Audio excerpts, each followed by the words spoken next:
And welcome in, everyone. Excited for this live stream. Today, we're going to be talking about something that is ripped right from Reddit. We've got a founder who has a make or break decision for their business coming up, and we're going to dive in.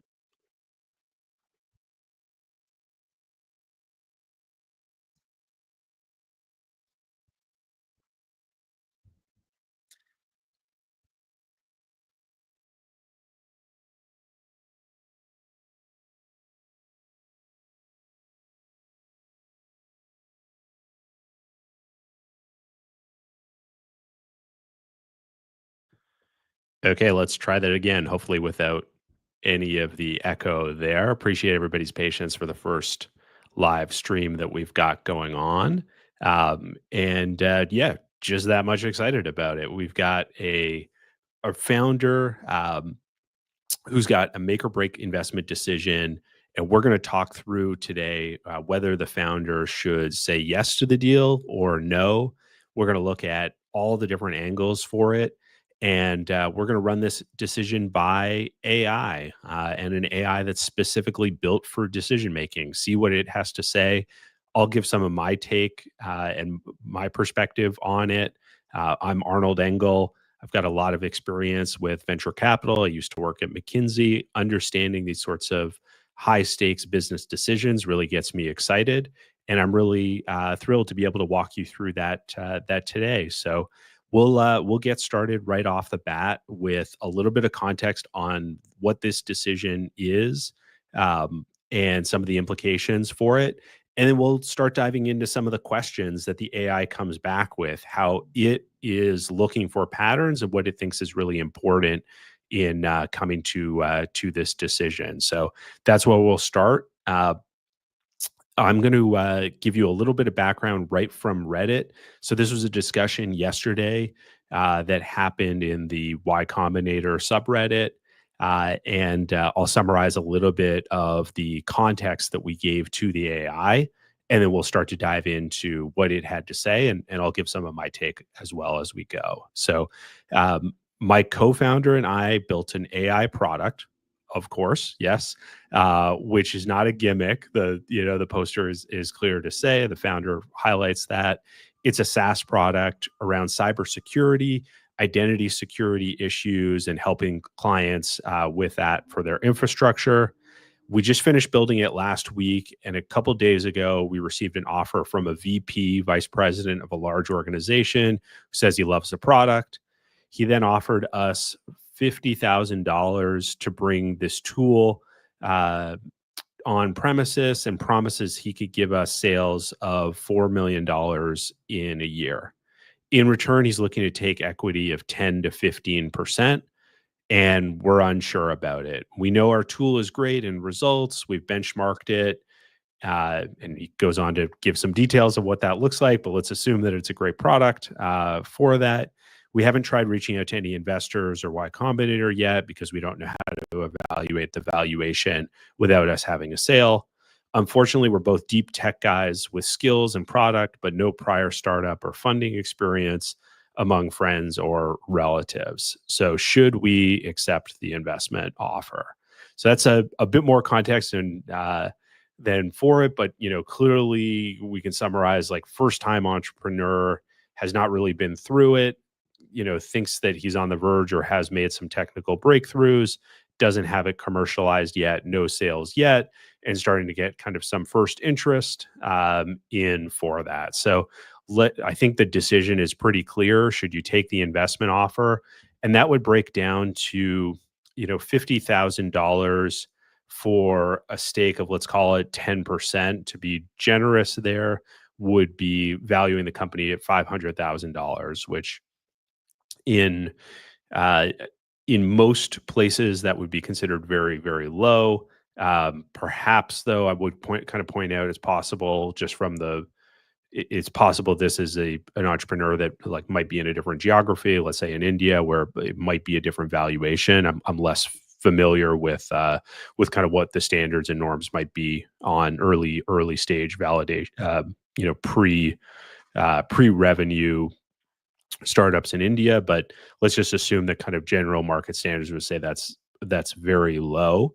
But I think on the other side of this, this is at least there is a carrot being dangled here of being able to help facilitate $4 million of sales in a year, which is certainly nothing to sneeze at for an early stage startup that doesn't have any sales at this point. So we fed this to the Herringbone AI, which is just focused on decisions. And the first thing that comes back are some of the key questions that would actually sway the decision one way or another here. So the first is, does this VP actually have some budget authority to execute a $4 million purchase without any sort of additional approvals? Basically, does this person have the juice? And why this matters, according to the AI, it really is trying to test on kind of how aspirational, let's say, the $4 million really is here. And I did some digging into the Reddit posters thread and just some of their other comments, and it seems as though the actual details here are that this VP thinks that they could bring through some sales at their organization, but is also connected to others that would have similar problems and be looking for something similar from a cybersecurity perspective. And so, that gives you a little bit of a different perspective and would obviously push you more towards rejecting this and kind of pushing away the entire premise here. So that's the first thing that the AI clues in on, and I think that's right on. Great qualification question. The second thing that they're looking at is, can you secure written commitment for at least one other pilot customer within the next 30 days? And so why this matters, the AI thinks that this really determines whether you have an actual, market and potential leverage, or if you're negotiating from a desperation point. And if you feel like you can get, commitments, if not, sign docs for someone else piloting or getting started on something within the next 30 days, then it's thinking, okay, that should really push you towards rejecting the offer and making sure that you can get better terms from somebody else later on, or the same investor, I guess, in theory, later on. If you are desperate, the AI thinks, maybe you want to look at a heavily modified version or some sort of milestone based equity release is what it's looking at. Okay, and the third is, would accepting this deal prevent you or make it harder to raise institutional funding for the next 12 months? If yes, well, that's probably a deal breaker regardless of terms. If no, okay, that keeps this still in play. I think it's highlighting here in some sense that this is because the valuation is so low and there's kind of a promise of being able to do something, it's rightly spotting the pattern that this would be kind of considered to be an unusual equity arrangement or something that's less common or less standard than, let's say, like a convertible note or a safe that would be at more of a standard valuation for it there. So those are some of the kind of key questions that came up that it's highlighting right off the bat, and I think directionally a lot of these are pretty helpful in kind of getting to the crux of the matter quickly here. I'm going to go through a couple of the key decision factors and kind of interesting points that the AI comes up with in really looking at this. And then I'll give some of my take on it. And then finally, we'll get to the bottom line of what the AI thinks. And then, I'll give some perspective just on this question overall. And we'll dive in as well to some of the comments on Reddit about this topic and just highlight some of the things that I thought were interesting or helpful to read there. So one of the big decision factors that the AI pulls out is there's just a real big valuation mismatch between market expectations and what this offer is. It also sees, looks at some of the psychology patterns, basically sees, hey, there's probably some pressure here from given the investor might be coming with some sort of like authority bias and creating a bit of a scarcity mindset. I think we can maybe all put ourselves in the position of someone that's at a very early stage, doesn't have quite that much experience from a business perspective on this, and kind of looking or deferring to someone who shows up ready to write a check, which is fantastic, and be supportive of the company, but not necessarily following that thread all the way through and understanding kind of, well, is this really the right deal? And, avoiding the psychological aspect of maybe being flattered by something, because it's the first, and someone's legitimately looking to put cash into the business. Um, it also, I think, highlights, you know, what he calls a critical dependency creation with single point failure. So I'll unpack that a little bit. I think where we're really going with this is, at this point in the company, it is actually putting a lot of eggs in one basket to basically think that you can take on one investor. They're going to put some money in, but substantially not that much in comparison to a lot of pre-seed investments. And they are going to really be this focal point of your go to market over the next 12 months, right? They're saying it's my network, it's my connections, it's maybe to some extent my sales skills that are going to help to bring your great cybersecurity product and get it into these sorts of enterprises, um, which sounds great if it worked. Like, who wouldn't want a magic, like fairy or whatnot that is just magically going to bring, sprinkle some fairy dust on this, and like magically you're sitting at $4 million of recurring revenue with enterprise clients. That sounds fantastic. But when you play that out as well, you're probably thinking you're going to spend a lot of time with this person in supporting them and getting them going and helping them to get into those sorts of accounts. And if they don't actually have the juice, or it's a lot of talk, that could be not only the amount of time that it takes to structure and finalize this type of deal, but it could also create just an ongoing drag on the business until you really understand, is this person able to sell here or not. And any one part of this, given how early stage a business is, could be critical and kill the whole enterprise. And so this is really what makes these types of early stage decisions so critical, is that if you do choose the wrong path here, the stakes are so high, and that you usually don't have the resources and time to be able to recover from a very early stage misstep with this. And I think the other aspect, in looking at decisions and really focusing in on them, is firstly identifying what I think Jeff Bezos called like a one-way door for decisions, right? Is this something where it's actually reversible, and a two-way door where you can make the decision, you try it out for a couple weeks. If it really feels wrong and things are going wrong, you can pull it back and just reverse course? Or is it a one-way decision where the cost of doing that, or just the ability to do that, is prohibitive? This is a one-way decision, right? You take this money, you get this capital in, you're not going to be able to get the person off of your cap table. And that's what kind of raises the stakes for this type of decision with it. So the other risks that come up in the AI analysis, firstly, it talks about valuation risk, which I think is just, hey, you sold some portion of your company for way less than it was worth.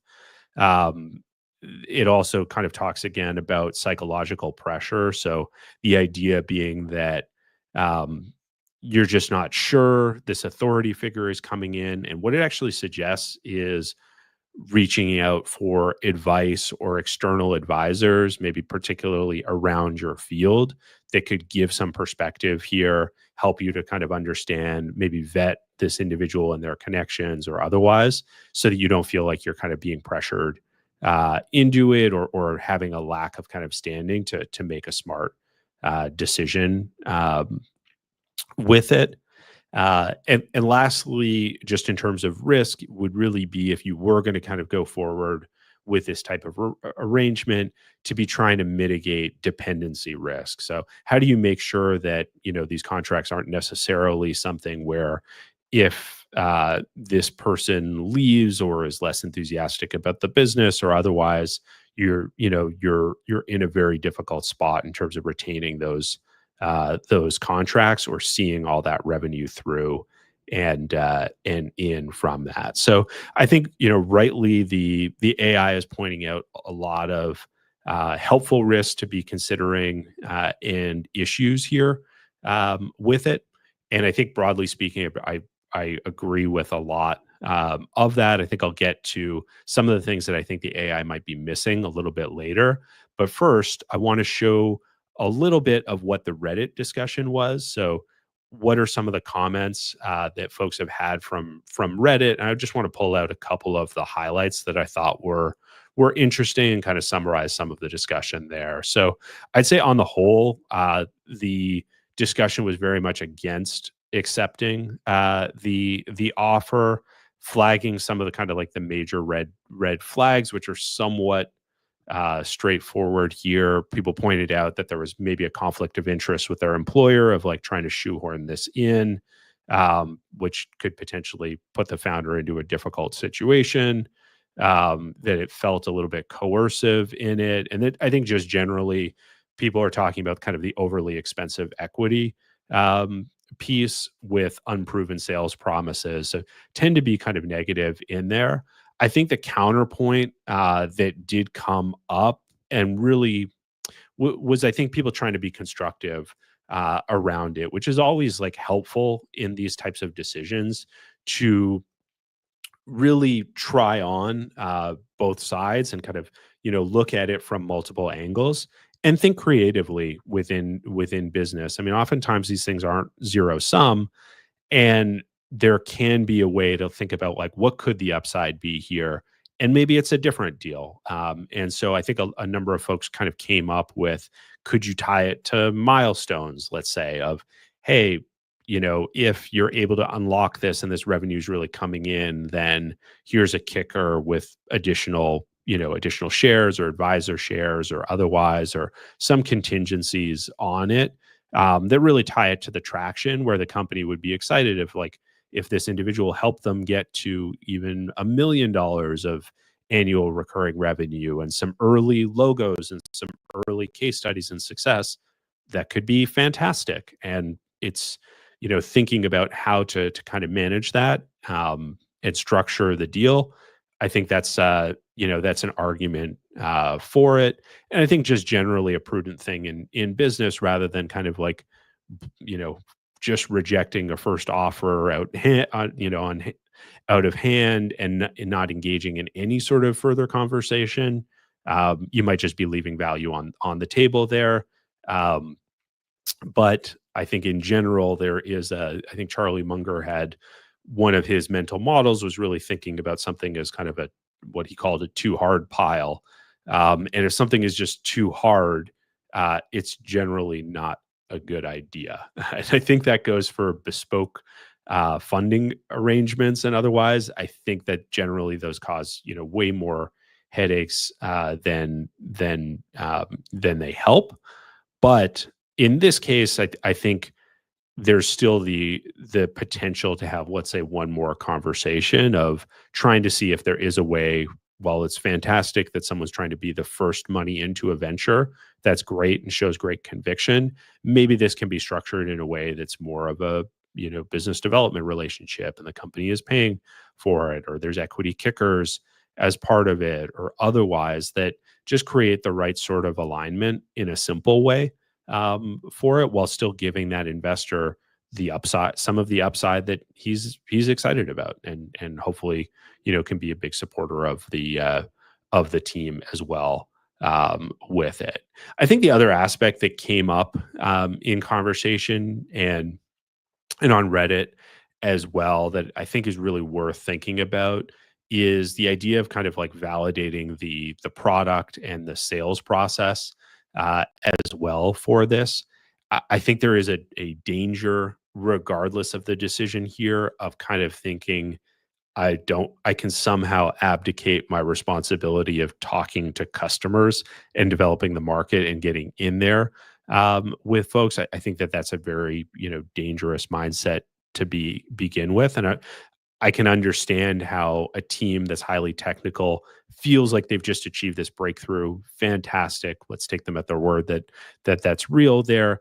Well, like let's bring that out to market. Let's have more customer conversations around it and try to get some of those first sales commitments. I think what's called, founder led sales is a great approach in the early days to be able to build those connections, build that early revenue on board. And I think that might be a second danger here, or unspoken danger, is just this idea of being able to kind of abdicate responsibility for a major part of the business and really the lifeblood of the business. That would cause me some real hesitation, there. So I think that's an important aspect to be thinking about, regardless of this decision. Is you're you probably shouldn't be thinking about it as a, hey, this is great. I can bring someone on who's basically kind of, getting a bunch of equity, kind of like a co-founder, or a more junior co-founder, let's say. They're putting a bit of money into the business and then they're just going to magically appear with all these sorts of sales. Really dangerous, mindset. And hopefully the entrepreneur steers a bit away from that as well. So I want to go through some of the things that I also picked out, that I didn't see in the discussion, and I'm not entirely sure uh, here if they were kind of fully considered by the AI in looking for the patterns on this. I think one of the aspects whenever you're approaching a deal like this for an investment, I think it's always important to know why the investor is making this offer. Like, what is the motivation for it? So, I think there, sometimes with more standard venture capital deals, it's very obvious. Sometimes there are hidden motivations or otherwise. The obvious ones are obviously, making a fantastic financial return. Those tend to be straightforward, right? You want the right valuation. You want a company that you think is poised to grow in a really great way. But there can be other ones, such as wanting to get a toehold into a specific market or learn about a specific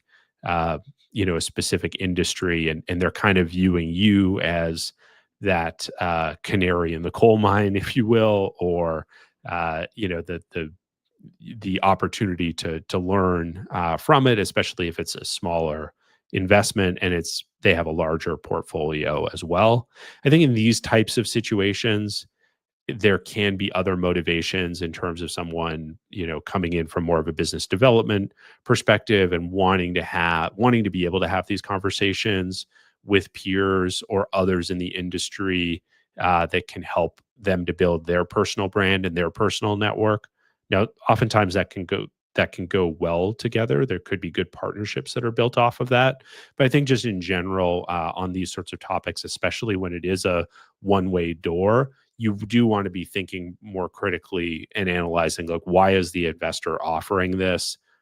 Are there other motivations here that are unsaid or unspoken rather than just the um, financial aspects of it? I'd want to keep that in mind and be thinking that through. The other aspect that I think I'd want to be self-aware of is really looking hard at the product itself and asking some tough questions. Let's just assume this is a fantastic cybersecurity product, or they're on their way. This early stage team is on their way to something great here. I would be asking, is there some part of the product offering here that's just so hard to understand or difficult to communicate or hard to explain what the value is, or where the buyer of it is not really known? Like, you're not sure which person at what company would really want this. All of those things are things you really want to have considered. And if you feel like you have a very good understanding of all of those, it puts you in a better position to make this type of deal. You really want to avoid a situation where you feel like, well, this is one of the few people that's seen the opportunity, that kind of understands what we're trying to do and otherwise, and we're kind of desperate to take that type of deal. It probably means you've got to work on how you're positioning the product, not necessarily the product itself, right? There's a product, and then there's kind of how you market it, how you position it, what the story is around it. This, in some sense, I think what's unsaid about this type of post is that it would oftentimes go with something where there does need to still be some work in terms of positioning the product, telling the story. And the good news is that oftentimes that's a lot faster to do, and you can make progress and move through that in comparison to like a true, let's say, technical or product breakthrough. So that's the good news, but it might just point out that more work needs to be done there to really get that to come together and sing. So let's go back to the AI for a moment. I want to see just any of the any other key insights that it's got, and we'll get to the bottom line at that. So some of the other aspects that it highlights are, there's clearly some founder inexperience here. And that it views as the primary risk. Be patient is what it's counseling. Maybe acknowledge and delay the decision for 2 to 3 weeks, because some patience could help you to get some better terms here, firstly, or also allow you to kind of, have some other further conversations.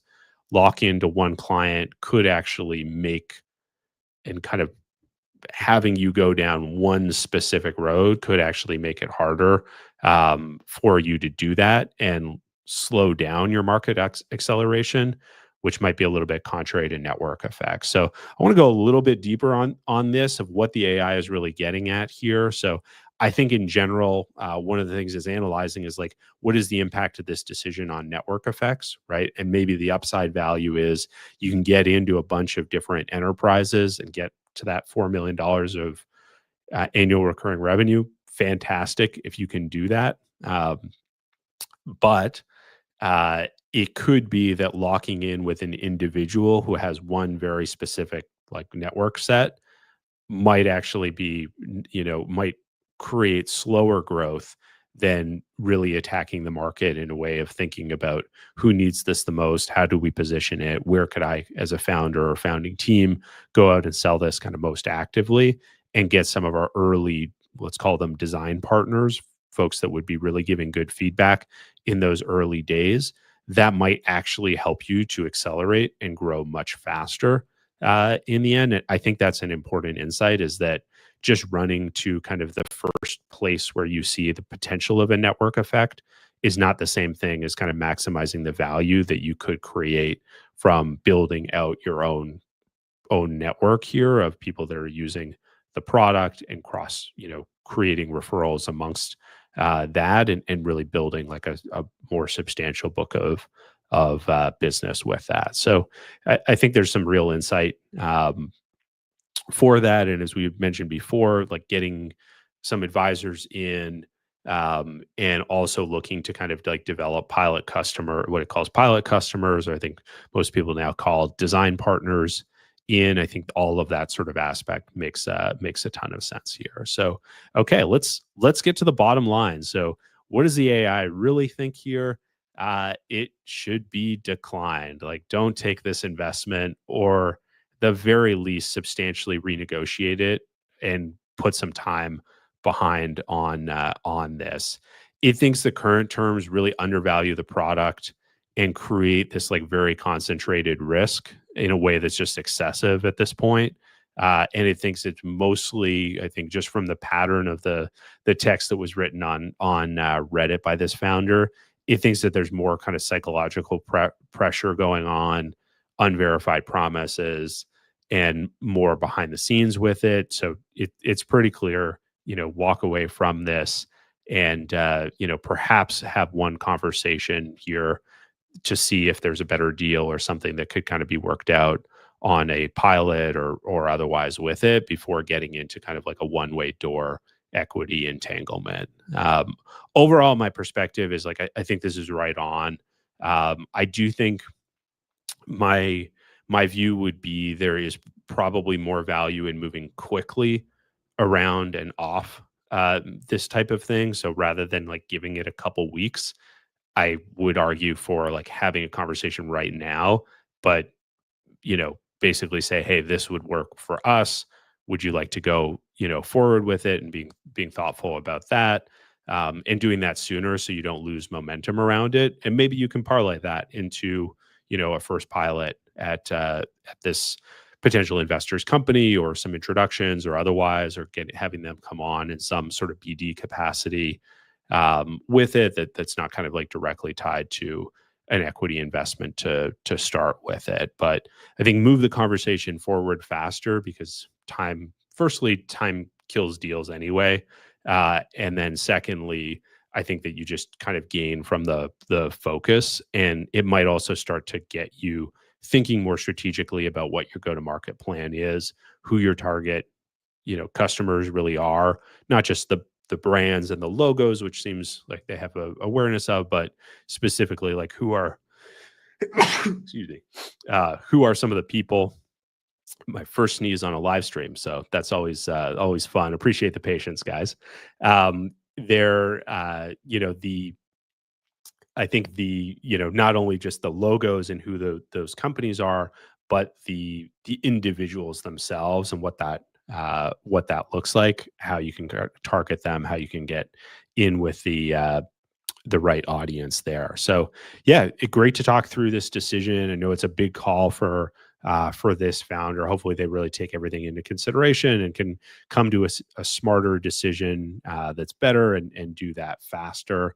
And we're excited to be doing these live streams. I think one of the things we can do, if anyone comments on YouTube, or is watching this on X, feel free to leave a comment as well. We're going to be taking on different decisions. We'll be back here again tomorrow and talking through another decision live.